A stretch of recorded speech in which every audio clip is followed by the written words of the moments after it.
So hello everyone welcome to my another vlog. यहाँ फेरि म बर्थडे सेलिब्रेसन गरिरहेको छु आफ्नो भाइको। आज चाहिँ घरमै थियो बर्थडे सेलिब्रेसन होइन। म हजुरलाई देखाउँछु किचनमा चाहिँ के कस्तो तयारी भएको छ। अनि मेरो यस्तो सानो जस्तो पोज दिनुको कारण के हो भन्दाखेरि चाहिँ आज लाइफमा पहिलोचोटि मैले गराएको पुरी यस्तो राम्रो भएको थियो। मैले गराएको भन्दा नि म र आन्टी मिलेर गराएको थियौँ। यति राम्रो पुरी भएको थियो कि। अनि त्यसपछि अब त्यसको लागि के बर्थडे थियो मोटेको। अनि त्यसको लागि के किन्नु पऱ्यो, गिफ्ट किन्नु पऱ्यो। गिफ्ट किन्नुको लागि हामी दुई बहिनी चाहिँ चक्क पारेर चाहिँ बजारतिर जान्छौँ होइन। तर आइडिया केही नै थिएन कि गिफ्ट किन्ने हो भने। हामीले सोच्यौँ बजारमा त्यही देखिन्छ त्यही गिफ्ट किन्छौँ भनेर। अनि हामी चाहिँ बजारबाट गिफ्ट किन्यौँ। त्यसको लागि हामीले सुज किनेको थियौँ। अनि यसो मार्टमा पनि जाऊँ न त, हामीलाई बोतलहरू चाहिएको थियो अनि हल्का सेन्टहरू पनि चाहिएको थियो। अनि हामीले यसो सेन्ट पर्फ्युमहरू ट्राई गऱ्यौँ होइन। अनि हामीलाई चाहिँ त्यो जुन ग्रिन कलरको हातमा समाते छ नि त्यसैको येल्लोमा मन परेको थियो, त्यो किन्यौँ। अनि त्यसको लागि गिफ्ट किन्यौँ। अनि गिफ्टमा हामीले त्यसको लागि सुज किनेको थियौँ। तर अफसोस पछि गएर त्यो सुज चाहिँ लिएर एकदमै सानो भयो, हामीले रिटर्न गर्नुपर्ने थियो।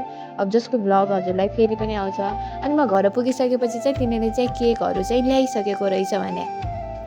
अनि अब म हजुरलाई चाहिँ देखाउँछु किचनमा के भन्छ भनेर। खाना रेडी भइसक्यो।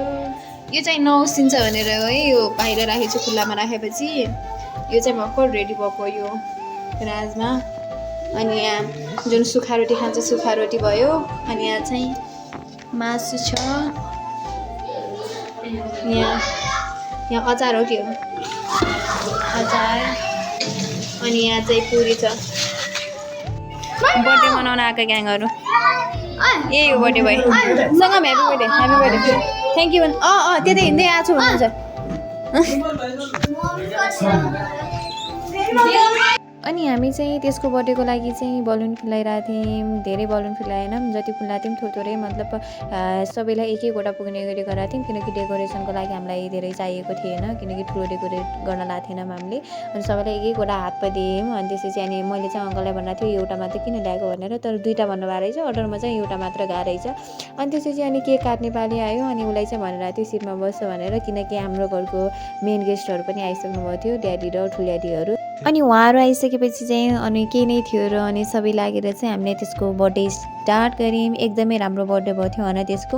अब बिचको क्लिपहरू चाहिँ हल्का मिसिङ छ, तर हामीले बर्थडे सुरु गरेर पनि खतम गरिसकेको थियौँ। अनि त्यसको रियाक्सन हेर्नु है त बर्थडे मनाइसकेपछि।